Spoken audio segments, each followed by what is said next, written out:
Hello, my name is Dr. Keith Pearson. I'm Head of Medicines Management for Haywood at Middleton and Rochdale Clinical Commissioning Group, or CCG for short. We know that many people have questions about their medicines, and this short video is here to help you understand one of the aspects of medical care which we provide for many of our patients. This video explains a little more about the benefits and the potential harms of long-term sedation or sleeping tablets, which many people, as they get older, tend to take. At some time in their life, most people experience shorter or longer episodes of insomnia. This is difficulty getting to sleep at night. Sometimes, usually, these self-resolve and patients within a few days return to their normal sleep patterns. In some cases, this persists a little longer, and usually after a week or so, many patients will seek help from their own GP to try and get them back into a normal sleep pattern.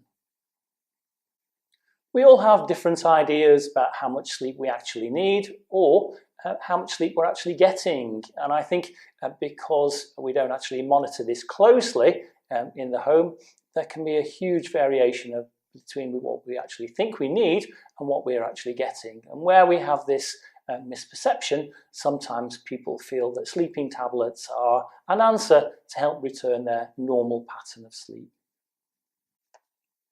The causes of insomnia, or failure to get to sleep at night, are not well understood, but basically it falls into two categories: primary insomnia and secondary insomnia.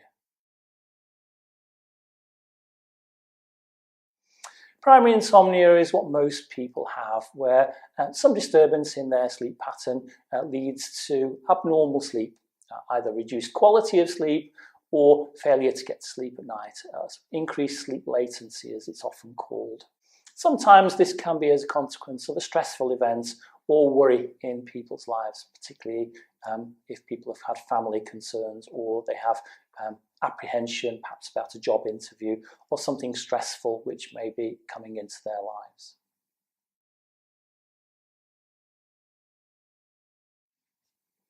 Secondary insomnia is often as a cause of a disturbance which is outside people's control. Many people who fly regularly, particularly to far-flung areas of the world, acknowledge a phenomenon called jet lag, whereby when they arrive in their new destination, they're in a different time zone. Consequently, when they return to the UK, their body has not fully adapted to the new time zone. This is a complex area, and I don't want to spend too long going through it. However, there are lots of internet resources available. One of these that you may wish to consult is called Clinical Knowledge Summaries. And if you put Clinical Knowledge Summaries or CKS into your Google or other search browser, you will find lots of additional information. And perhaps this will be of extra value for those with an inquisitive mind in this area. Some long-term medical conditions can also cause sleep disturbances. Cardiovascular disease, respiratory disease, neurological disease. Patients often have concerns about their condition, whether they're experiencing problems, and this can also lead to disturbed sleep patterns. We're aware that some people with thyroid disorders who take thyroid medication can also have disturbed sleep patterns. If you experience any of these problems, and they're not too disabling, your GP might recommend measures often known as good sleep hygiene. It's important to understand what good sleep hygiene means, and it's nothing in relation to personal hygiene or cleanliness. These are a series of measures to help you achieve natural sleep without taking sleeping aids. I'll go through these quite slowly. Hopefully this will help you understand what measures it's appropriate for you as an individual to take.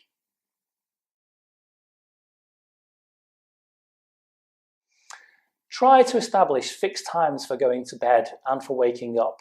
Although there are many factors which can influence this, by trying to maintain a regular pattern for yourself, you can find this will help you actually achieve a good night's sleep. Try to relax before you go to bed. Avoid any stressful activity if possible, and also avoid exercising vigorously for several hours before you actually go to bed. Try to maintain a comfortable environment within your bedroom, one that's neither too hot nor too cold, too noisy, or where there are likely to be external disturbances. If possible, try to avoid napping during the day, as this can affect your sleep pattern. Avoid eating a heavy meal late at night. This can cause your digestive processes to speed up and impede your time to get to sleep.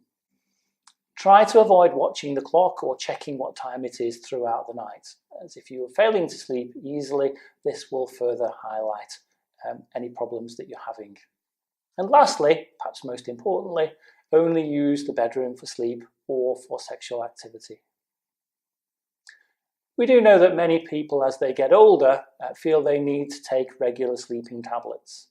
And whilst many people feel that this is not potentially harmful, some recent research has highlighted the concerns that have come to light. And I'll briefly go through these, but if you do have any questions, please speak to your pharmacist or your GP. There are two groups of sleeping tablets, one called benzodiazepines, and some people will be familiar with the term nitrazepam or temazepam, which have been with us for many years. Another group includes drugs such as zolpidem or zopiclone or zaleplon. These are often termed the Z drugs, in that all the drug names begin with the letter Z. Whilst we do know that for many people they can increase the amount of sleep that you get, the problem is that for many people the sedative effects are continued through into the next morning, and in some cases later into the day. Whilst we're relatively sure that it's safe to take any of these drugs on a short-term basis, for example up to 4 weeks, we are slightly more cautious for people who are taking these on a much longer-term basis. What we do know is that this can affect people's memory, it can affect their coordination, can affect their risk of falls, or indeed the risk of accidents, and this is particularly important if people are driving motor vehicles. We are also aware that as people take these on a longer term basis, tolerance can develop, and although patients may start on a low dose, as tolerance develops they may feel that they need to increase and further increase the dose until they're taking quite larger doses. And whilst they become tolerant to the effects of it, they don't become tolerant to the adverse, so increasingly the risk of falls and possible fractures of bones or motor vehicle accidents is something that we increasingly are aware of. We're also aware that people can become dependent on these drugs in order to feel that they need to get several hours sleep, and this is the only way they can do it. This in fact is fallacious. Most people get a reasonably good night's sleep, and this medication simply adds 20 or 30 minutes to the overall duration of sleep during the night. We're particularly concerned about older people who take this medication on a long term. As we get older, our bone structures becomes weaker, and a fall inside or outside the house can lead to a fracture, which can result in hospital admissions and many months of rehabilitation after the fall. In order for us to minimise these harms for our patients, all our local doctors have agreed that they are going to undertake reviews for patients who have been on sedatives or hypnotics for some time. And many patients will be called in to have a chat about how safe this is in the long term. And in some cases, your own doctor may decide that it's in your best interest to begin a gradual reduction of this medication. Now, if you have been taking sleeping tablets or sedatives for many months, this is likely to be a very gradual withdrawal, in some cases taking weeks or even months to fully withdraw. However, once they are withdrawn, or we get you to a very low dose or occasional use, you will actually feel far better, you'll feel less sedated the following day, and you'll find that your quality of life improves considerably. Final concern, whilst we're aware that many people lose their memory or certainly get absent-minded in later life, we have some disturbing evidence that taking benzodiazepines or other hypnotics in the longer term may increase your risk of developing Alzheimer or dementia. And this is something we're very keen to avoid if we possibly can. So to summarise, we have some concerns about the long-term use of these medicines, and we are working conscientiously with all our local doctors to reduce dependence, to reduce use, to reduce the potential harms of these treatments.